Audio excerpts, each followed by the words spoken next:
What's going on, people? This is Ebens with the Restaker Podcast. Listen. I have a special guest here today. I have Will with me. Look, this gentleman, known this gentleman for over 5 years now, and he had grown his business. Like, he's been successful in this field. So I'm just gonna let him say what he does. Will, thank you for coming in the podcast. If you could let the people know what you do, your background just a little bit. Thank you for having me. Appreciate it. Yes, sir. Like I said, it's been good knowing you the past 5 years or so. And yeah, so we met. The business I have, and that's kind of how we met. Yep. Is I'm in the home care industry. We actually send out aids to people's homes to help them with the activities of daily living. So we know it's getting more and more expensive, and we don't want our family in facilities a lot of times. It's gotten even more popular now since COVID, because when people were in the facilities, you couldn't even go see them. So now everybody wants to keep their family home. So we send aids into the home so that your parents, your mom and dad, or somebody with some physical disabilities of any kind, we do 18 and up, they can live at home. But they just need a little help with, maybe they can't wash clothes. They can't make runs to the store, doing errands. They need help in the morning, getting bathed. All those activities of daily living, we send aids out to help with those services. For the people that don't know you, like, before we get into the business, to the business side, go back when you was a little bit younger. Did you always have that entrepreneur mindset? Somewhat, actually, when I was a kid, a lot of us grew up in church. Okay. I grew up in church, and I was a part of what they call a courtesy guild. We were the ones that get up and welcome the guests. And back then, people used to say I had a great voice, and I make the announcements and stuff like that. So I wanted to be a radio DJ. Okay. So I actually went and got my FCC license and was hooked up with the radio and all that, and into the music business, managed music stores and everything. And I always said I wanted to own a club. So yes, I wanted to be an entrepreneur, but I thought I was going to be, somewhere in a nightclub. I don't know, man.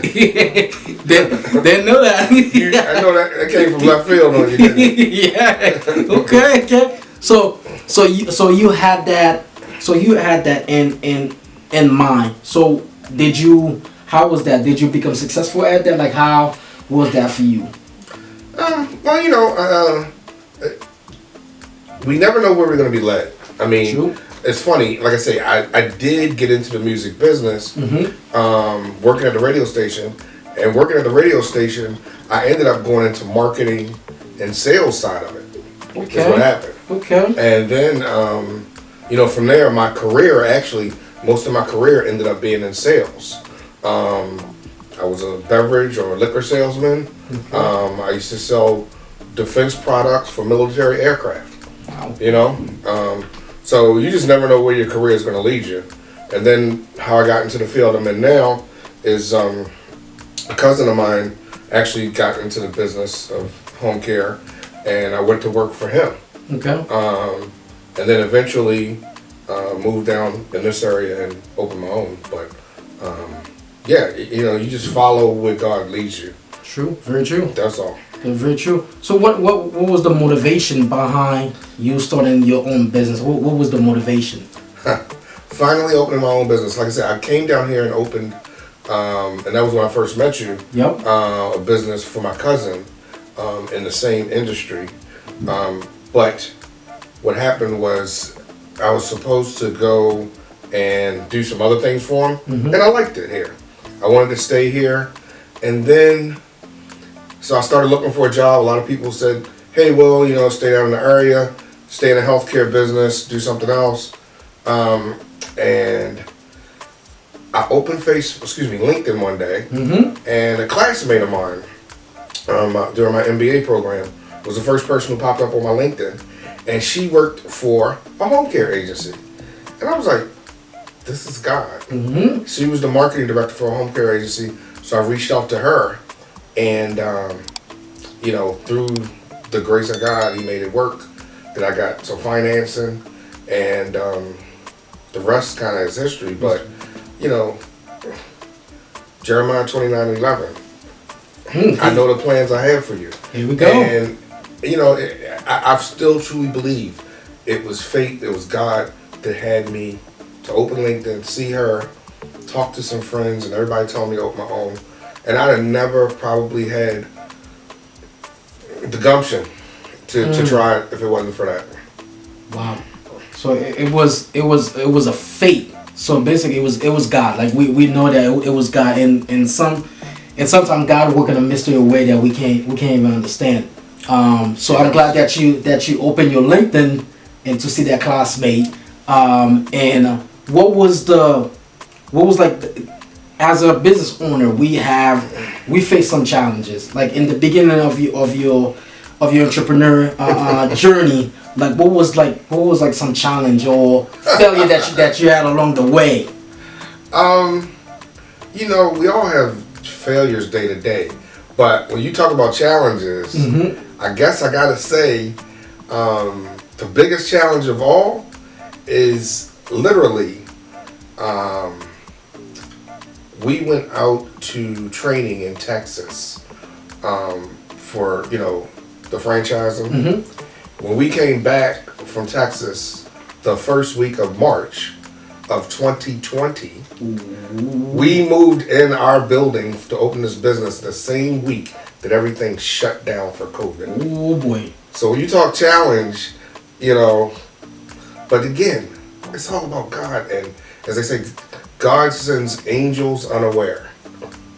A friend of mine calls me up and says, "Hey, Will, I know you're looking for furniture." Next thing you know, he hooks me up with this guy who the business is closing down. Business is closing down, huge office. I got desks, I got computers, I got scanners. I even took trash bags and ladders for $7,000. I mean, just fully coated my office with everything I needed, just about. So it truly is, whatever the obstacle, whatever the adversity, if it's supposed to be, God's gonna put a way in front of you, man. Yeah, it really is. True. No, can't say much. 2020, man. 2020 when everything shut down. When everything shut down, we was opening up. That's hard. That's really hard. Like because I know we already like with our firm, we already been in business already before the pandemic. But opening a business and during the pandemic, you gotta have faith. You gotta trust God. Cause it was hard for everybody. So that was one of your challenges. Like how did you overcome, like so our listener could understand, like explain how, like during COVID, it was hard for everybody. Yeah. And you opened your own business during that time. Was it an easy decision? I don't say it was an easy decision, but the one thing is, once you commit to something, you got to stick through it. You got to see it all the way through. Whether you pass or fail, you got to be able to look yourself in the eye and say, "I completed the task." If you completed the failure, guess what? You just got to learn from it and get up and go again. That's all to it. But you got to take it to the end, or you're never gonna know. So, one challenge after another, you just keep knocking it out, and you just pray on it, read, take the lessons of folks out there. Yep. Be humble enough to know that you don't know it all. True. Be obedient to those folks that have been in the business and been around, and understand that sometimes people think they got to know everything. You don't have to know everything. Very true. Ask the question. Just ask.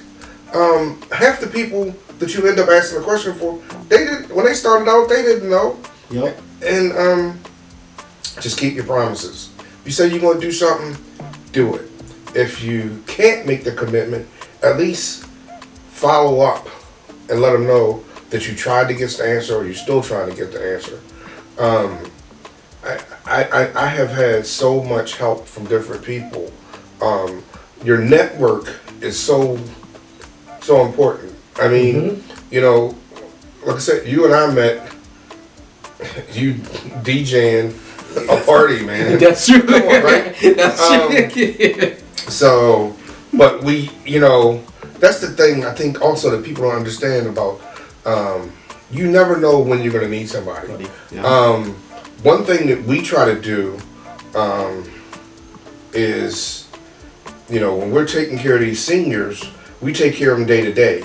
But there's a lot of things going on in their lives. Mm-hmm. You get seniors who, coming up in summer now, right? So last summer, hot summer, some people didn't have an air conditioner. You know, you get people who their fridge break down or they don't have food in the freezer or in the refrigerator or anything, right? So, but I'm out at events and meetings and you're getting business cards every day of the week. Yep. Whether it's somebody for a for-profit, non-profit, or whatever. So I could easily go to my Rolodex and find out the number to the food bank or Catholic Charities to get the person the food. Or, you know, this person from social services told me about this program that's giving seniors free air conditioners. You know what I mean? Using your network not only to just helping each other and understand that helping these clients. And that's the other thing, you know, I tell a lot of people too, sometimes people think their business is not my business. And what I mean by that is yeah, I could say that my client's business is not my business, but guess what? At the end of the day, if my clients aren't happy and healthy, then they're no longer clients, are they? So I need to keep them as healthy and as safe as I can be. I didn't even know that they had a son or a daughter, you know what I mean, from out of town until later on, you know, a year after I've had them, you know, or, you know, not till Christmas come around and he happens to come in town for Christmas or whatever. You'd have never known that this lady had family or whatever. But we've been helping this lady with everything, helping manage her life from the doctor's appointments. You know, she had an issue, you know, somebody might have had an issue paying their electric bill and getting in touch with the case manager to see what program she's available to get. All those different things like that. It's just all part of doing what we try to do in the community and paying it forward. Yep. Paying it forward, man. That's all to it. Yeah. You see a lot of things, man. One of them, like 3 things that stick out, like the commit. You got when you commit to something, you gotta see it through, and most people don't. Most people come halfway, and they're done. They just quit. Go ahead. You know. I told you a while ago, or you know, years ago, I used to do sales. Yep. You did sales. Yep. You're still selling today, right? Yep. You're never gonna get anywhere if you're scared to take a no. You're gonna get a no. You're gonna fail. You're gonna fall. But you gotta get up. True. You know, what do they say? Every fall. What is it? Well, every setback. Setback. It's a setup for a comeback. Yep. That's it. Yep. You know, that's all it is. You can't be scared to get a no. You just can't be, and you can't be scared to fail. The thing is when you get finished, stop, reflect, and learn from it. Yep. That's it. That's all you gotta do. That's how you do. And some people, like I said, some people don't. Because I could remember. I'm gonna give an example. Most people might heard that story. I remember when I was going to get my license, my insurance license, and in the room there was about 20 people in the room, in the classroom, and out of everybody, I believe 2 didn't give up. No, 2 of them didn't give up, and I was one of them. Okay. It took me 11 times to pass my insurance license test. It's not easy. No, it's not easy, and I had to continue to keep going. If I had stopped, there's a lot of people that I met through this journey. A lot of people that we blessed through this journey. It wouldn't be possible if I had stopped, exactly. Or if my wife, who's my partner, didn't continue to invest in me. Now, so now I'm looking back. I was like, man, I'm glad I didn't quit. I committed to it, and I just keep continue until it was done. And you mentioned relationship, like your network. When you have a network, you gotta use the resource that you have, and the relationship that you have with your network. Use them the right way. Right. Not call Will when I need something, but really build that relationship, that genuine relationship that you bring value to me, I bring value to you. It's not like when I need something, let me call Will. No, it doesn't work like that. No, it's not gonna take you, and people could sense that. Now, if you're gonna use your network like that, people are gonna sense that. And you say another thing is like taking care of your clients, taking care of your clients, and just see what you learn from them. A lot of stuff that you learn from your client that you didn't know about them. Just really to get know people. Man, we I think that's one of the coolest parts of my job, to be honest with you. And being and the actual caregivers, I know it's one of the greatest parts of their job. You get to talk to people, World War II vets, Vietnam vets.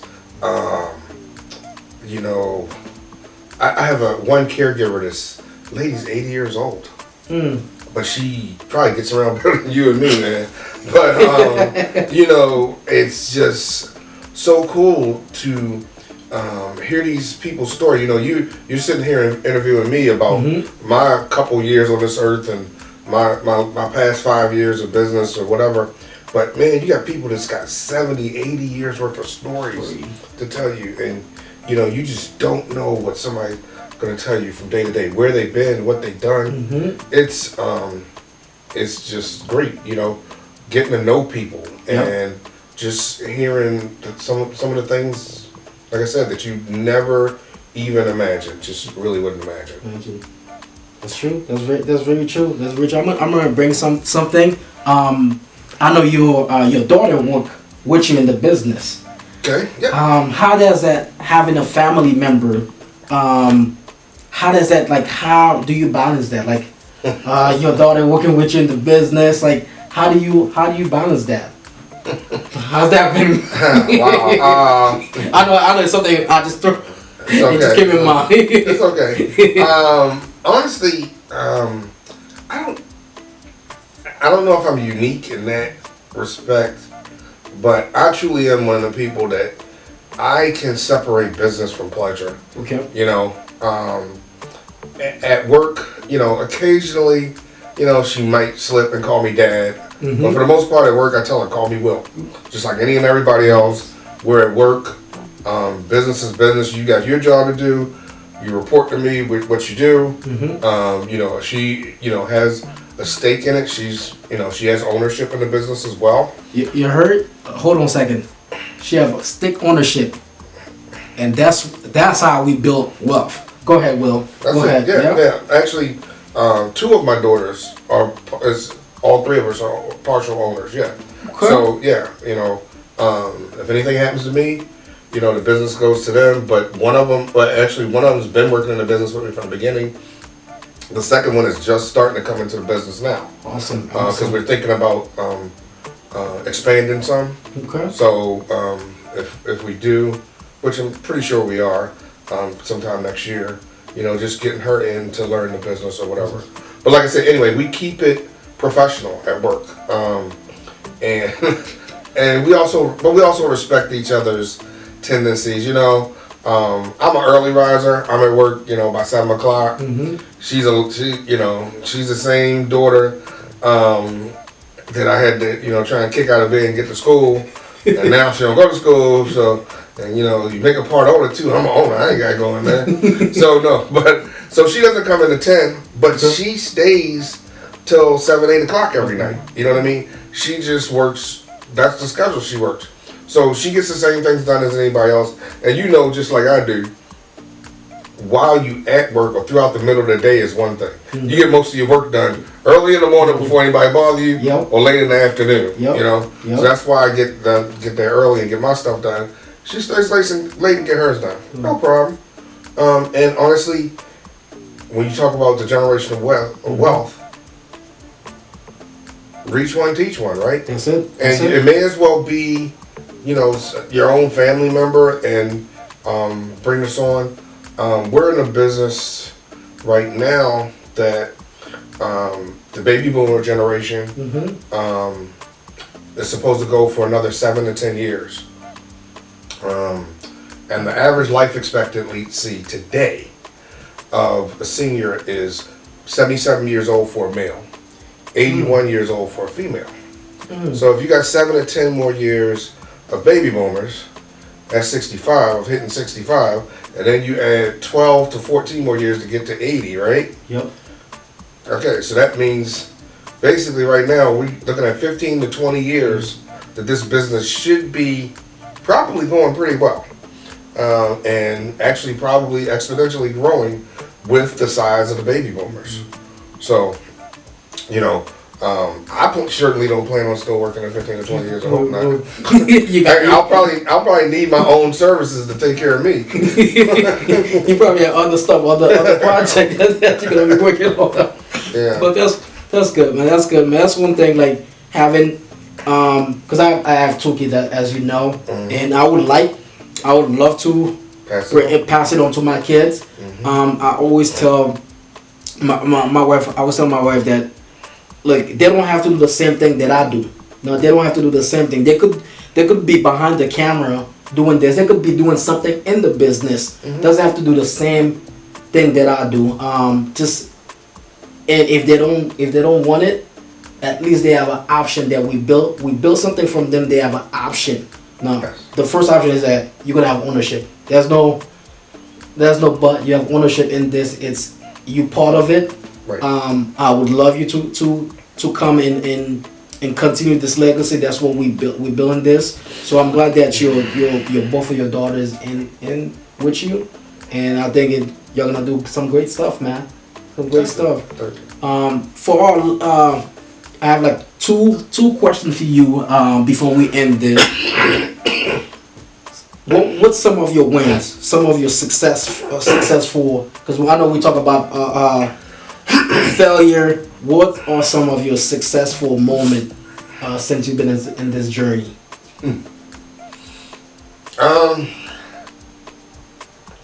Successful moments in this journey. I think it's been a lot of them. Of course, it's always nice getting awards and accolades and things like that. So I've gotten some of those.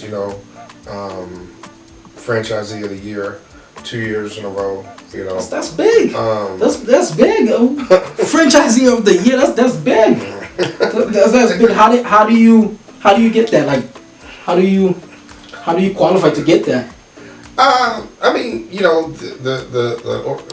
The corporate office, they decide, who wins who wins it. But I'm assuming that part of the reason we won is just our sales growth over the past 3 years.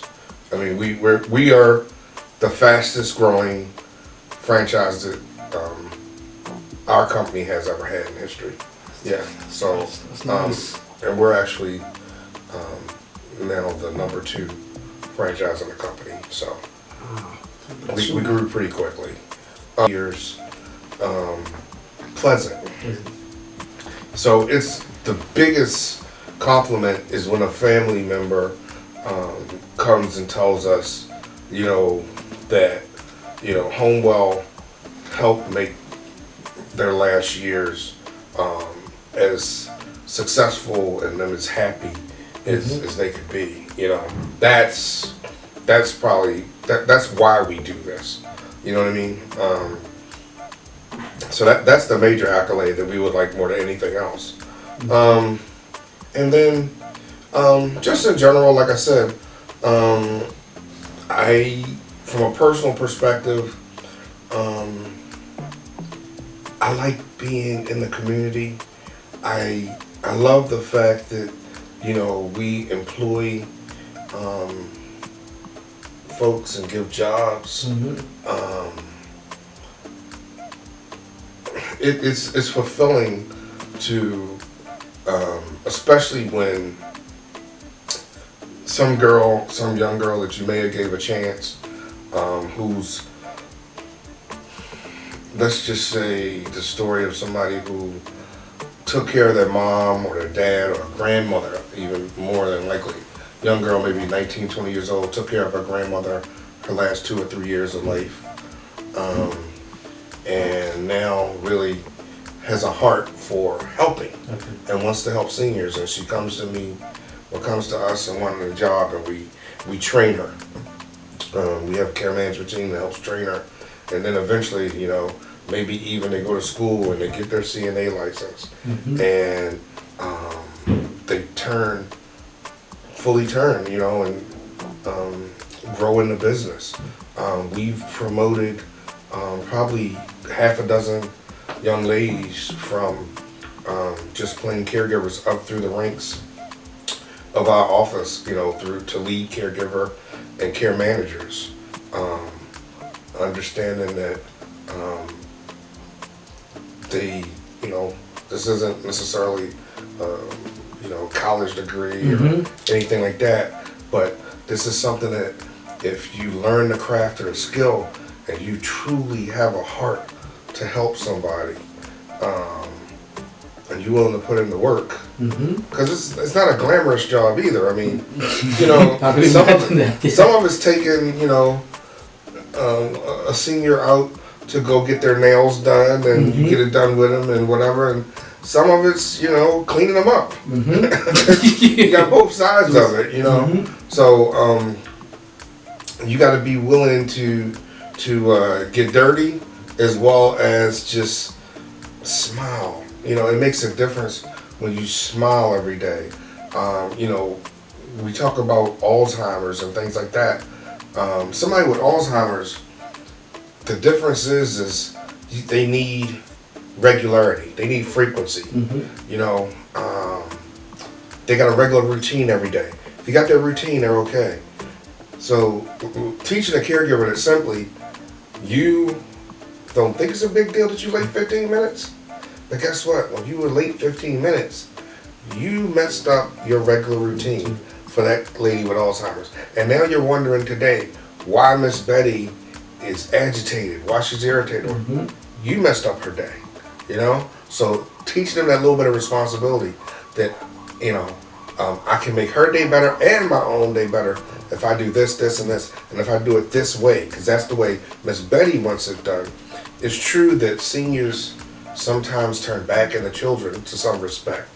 But understanding that as they still turn to children, they still are adults and want to be treated like adults as much as they can.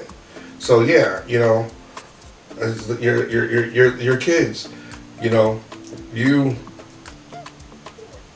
pick out their clothes for them till they get a certain age. But once they get a certain age, Daddy, I can do that, right? Yep. So to make sure they match a little bit, you throw 2 outfits out, right? Yep. This outfit over here and this outfit over here, and you let them pick. So give them what they want, but you're still getting what you want. Yep. Same thing with that senior that's got Alzheimer's.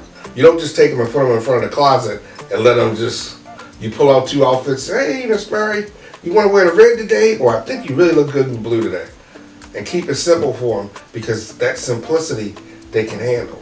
But if they go to the closet and got 20 outfits, now they're confused. Very true. I'm sorry, I rambled a little bit. No, it's okay. No, it's okay. Why you said that? Because I just started doing that with my kids, man. I just start putting clothes out there for them. Like choose one. I kind of know which one they're gonna pick in a way, and we both get what we want. No, so I'm glad that you mentioned that, man. My last thing for you. What advice that you could give a new person that wanna become a business owner, that wanna become an entrepreneur, to start this journey, or a person that's been in business for quite some time now? What's some advice that you could give to the new one that wanna come into this entrepreneur journey?